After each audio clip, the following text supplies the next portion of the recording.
Olá pessoal, sejam todos bem-vindos ao meu canal. Eu sou a Regiane e aqui falamos sobre livros e hoje vamos fazer uma resenha a respeito de A Escrava Isaura, do Bernardo Guimarães.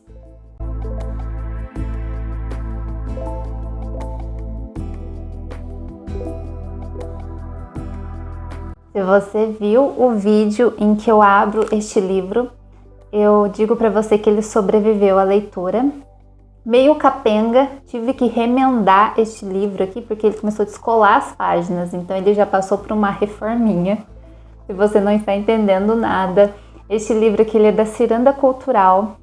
Meu marido pagou R$3 nele e o bichinho realmente vale R$3, tá? Porque é uma edição péssima, horrorosa, a capa é feia, as folhas são coladas de um jeito muito ruim e conforme você vai abrindo ela vai descolando.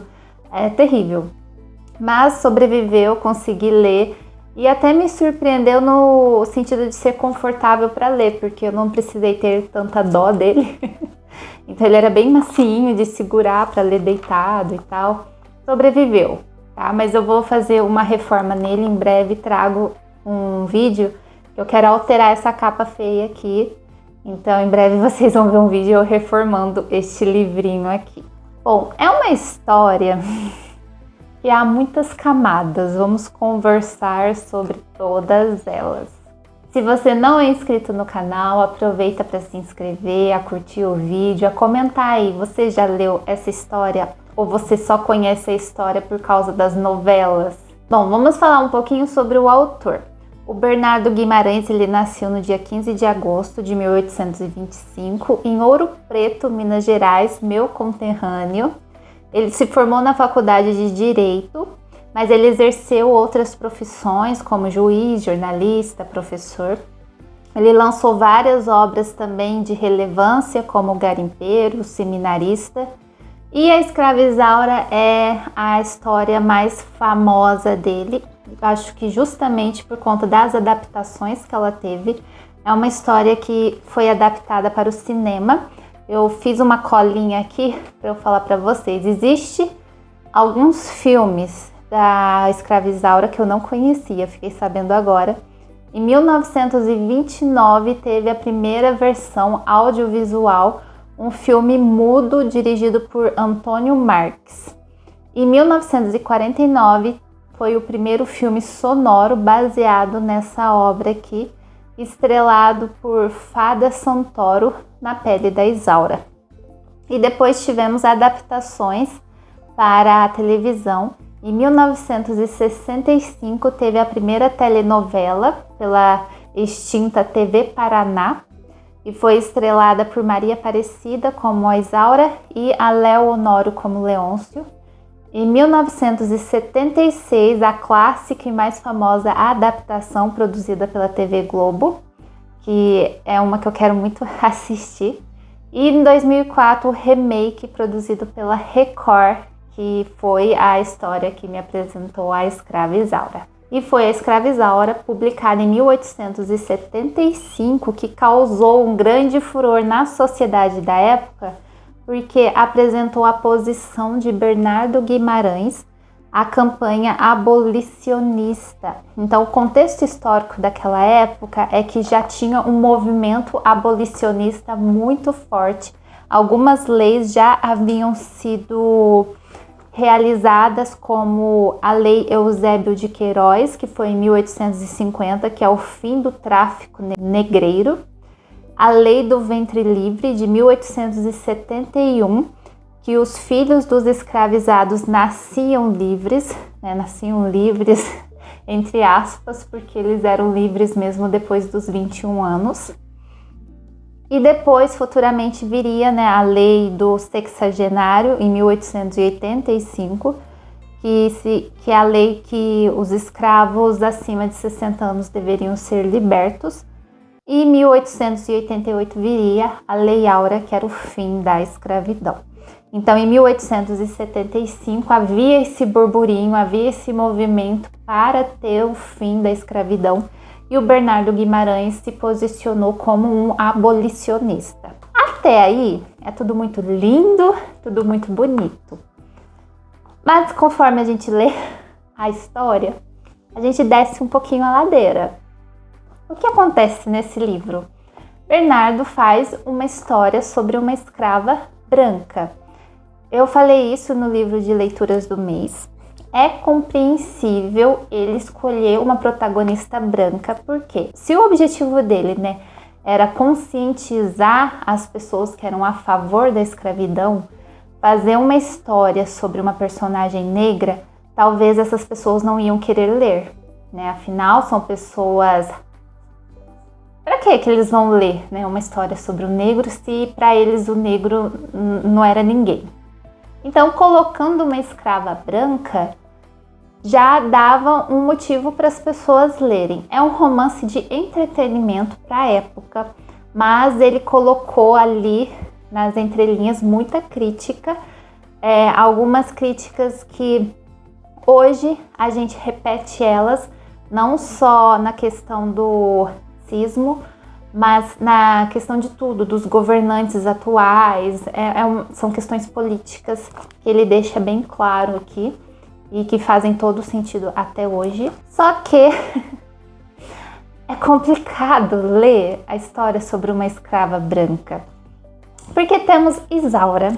Para mim, no primeiro momento aqui, ela foi apresentada como uma moça de 17 anos. Depois foi dito que ela já teria seus 20, então eu não entendi muito bem, porque não tem uma passagem de tempo grande para ela ter pulado dos 17 para os 20. Então, provavelmente ela tem ali seus 18 anos, coloca assim, tá? Que ela tem seus 18 anos.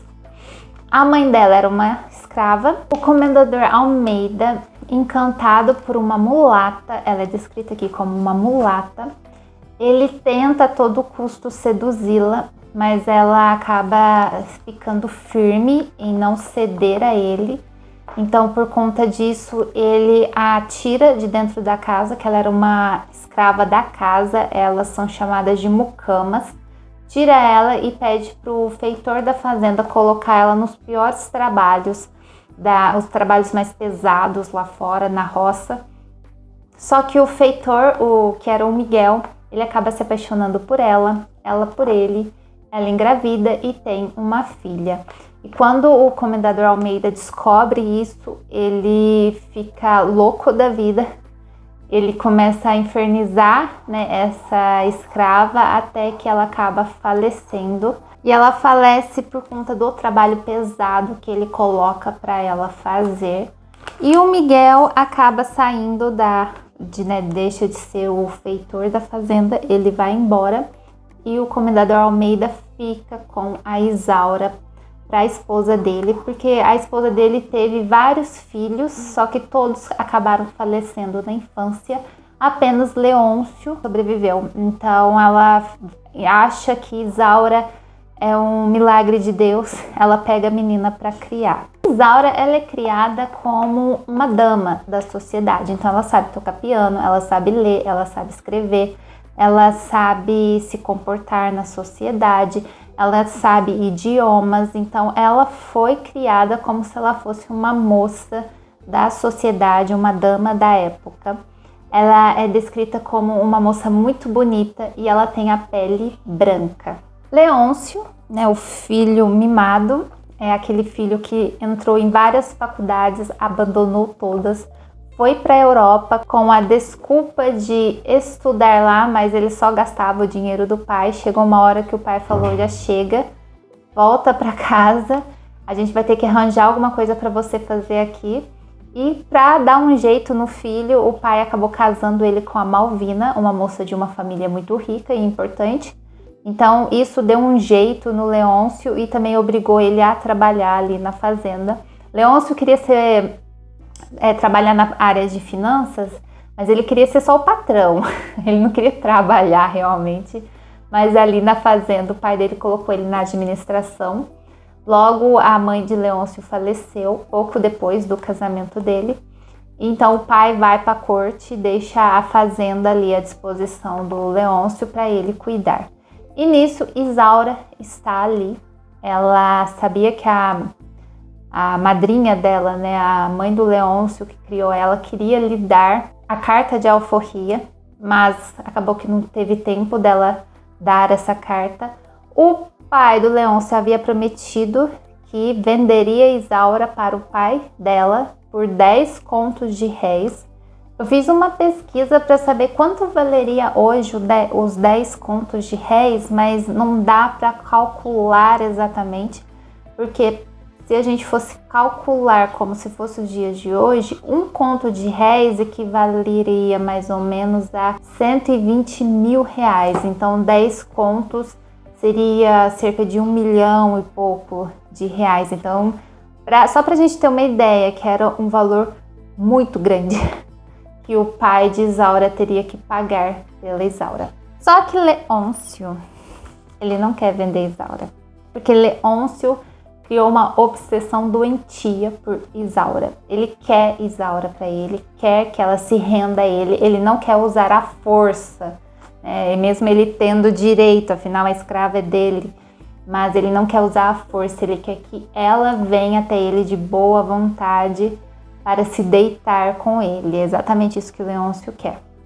Só que Isaura não quer. Então, depois que o pai acaba falecendo, Leôncio resolve punir Isaura, tirando ela da casa e colocando ela para trabalhar com as outras negras na parte de fiação da lã. E é aí que o problema, gente, do livro começa a descer, porque todo mundo tem dó da Isaura. Tadinha da Isaura, né? É um anjo. Tadinha da Isaura. É uma branca vivendo como uma negra. Que absurdo isso. É isso. É basicamente isso. E como eu falei, né? Eu entendo que o Bernardo, ele quis colocar uma escrava branca para poder as pessoas lerem. Só que as pessoas não vão enxergar a escrava. Eles vão enxergar só a mulher branca. E eu posso falar isso com propriedade porque existe a novela da Record aí no YouTube. Eu não sei se ela tá completa, mas eu tinha assistido os 15 primeiros capítulos do ano passado pelo YouTube, e todos os comentários, a maioria, não vou falar todos, mas a maioria das pessoas só sabem falar que dó da Isaura. A Isaura não merecia isso. Tadinha da Isaura, gente. A Isaura precisava ser liberta. Ninguém fala dos outros negros. Ninguém fala dos outros escravos. O que não faz o menor sentido, porque a Isaura é a que menos sofre. Depois nos é apresentado, né, quando a Isaura ela vai ser levada para trabalhar com as negras na parte da fiação do algodão, nos é apresentada a Rosa, que é descrita como alguém que tem muita inveja da Isaura. E a Rosa da novela da Record, ela é muito melhor trabalhada do que a Rosa aqui do livro. Aqui do livro, a Rosa, ela só tem raiva da Isaura porque ela queria ser a favorita do Leôncio. E Leôncio tem como favorita a Isaura. Só por conta disso que a Rosa não gosta da Isaura. Na novela é bem melhor trabalhado, né? Porque a Rosa é filha de homem branco também, um homem até importante. Ela também é muito bonita. Ela não é branca como a Isaura, mas ela é filha de homem branco e não é tratada como a Isaura é tratada. Então, assim, na novela eu sou time Rosa. Tá? Eu sou time Rosa. Eu gosto da Rosa. Mas aqui a Rosa, ela só tem ranço da Isaura porque ela queria ser a favorita do Leôncio. É a rivalidade feminina, né, gente? Que os autores homens têm que criar entre as mulheres, né? Não tem outra coisa para eles criarem. Eles não têm uma criatividade tão grande assim, né? A gente conhece também a tia Joaquina, o André. O André aqui, ele não é esse doce, lindo, maravilhoso, que é igual o André da novela, não, tá? Esse André aqui... Assim, a Isaura... o que me dá dó da Isaura, né? Eu percebi que a escravidão da Isaura neste livro é mais uma metáfora para a condição dela de mulher naquela época, porque ela não tem um minuto de paz. Todo homem que se aproxima dela começa, sabe? Todos querem ela, todos querem comprar ela, todos querem casar com ela. Ela não tem um pingo de paz nesse sentido. Então eu vejo mais a escravidão da Isaura aqui como uma metáfora para a condição dela como mulher, uma mulher bonita da época, porque Como escrava mesmo, né? Então ela sofre nas mãos do Leôncio, do Henrique, irmão da Malvina, do Belchior, que é o jardineiro, que é ele tá coitado. Eu tenho um pouco de dó desse homem também, porque ele é igual o Belchior da novela, né? Ele é meio desfigurado, meio deformado. Então ele é tratado como um cachorro fedido da rua, é assim que as pessoas tratam ele aqui. Ele é visto dessa forma, por conta da aparência dele, mas ele também dá em cima dela. O André também dá em cima dela. Ela não tem um pingo de paz. Então, para mim, é essa metáfora, a escravidão da Isaura. E é muito legal que a Rosa, ela tem as melhores falas, assim, ela é extremamente sarcástica, extremamente irônica. Quando eu falo que o negócio só vai descendo ladeira abaixo nessa história, o André diz o seguinte, ao ver Isaura trabalhando ali com as outras escravas: dói-me deveras dentro do coração ver aqui, misturada com esta corja de negras beiçudas e catinguentas, uma rapariga como tu, que só merece pisar em tapetes e deitar em colchões de damasco. Esse senhor Leôncio tem mesmo um coração de ferro. Então há o preconceito entre os próprios negros aqui na história. Isaura, uma branca, é um absurdo ela estar ali no meio das outras negras. Enfim, gente, é um pouco revoltante essa história. O livro inteiro é assim, tá? Todo mundo com dó, olha pra Isaura, ninguém acredita que é uma escrava, afinal é branca, pele branca, como um anjo, ela é um anjo, não pode ser escrava. E até que ela foge com o pai dela. Tem até uma fala que eu separei aqui, né, do motivo do pai dela tomar essa decisão. Vamos fugir então, já que o Leôncio não quer vender a Isaura. E é algo assim que a gente aplica até os dias de hoje, essa fala aqui. Bem se lembrara o infeliz pai de dar denúncia do fato às autoridades, implorando a proteção das leis em favor de sua filha para que não fosse vítima das violências e sevícias de seu dissoluto e brutal senhor. Mas todos a quem consultava respondiam-lhe a uma voz: não se meta em tal, é tempo perdido. As autoridades nada têm que ver com o que se passa no interior da casa dos ricos. Não caia nessa. Muito feliz será se somente tiver de pagar as custas e não lhe arrumarem por cima algum processo, com que tenha de ir dar com os costados na cadeia. Onde se viu o pobre ter razão contra o rico, o fraco contra o forte. É basicamente isso, né? O Miguel queria que a justiça, né, as leis, o ajudasse a comprar a filha. Afinal, foi prometido pela antiga senhora da filha que ela seria livre. Foi prometido pelo antigo senhor da Isaura que ela seria livre se o pai pagasse 10 contos de réis.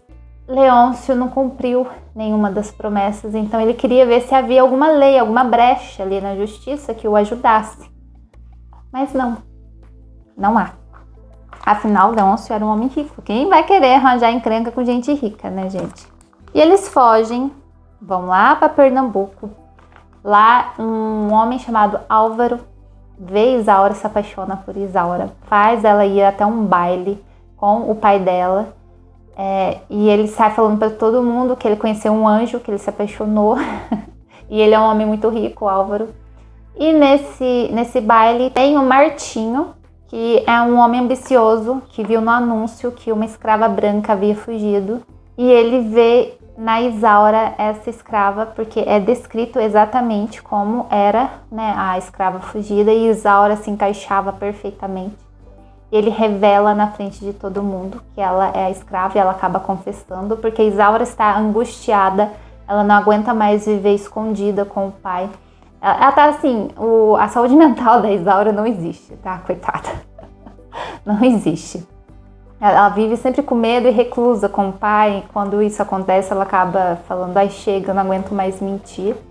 Que ela acabou se apaixonando pelo Álvaro também.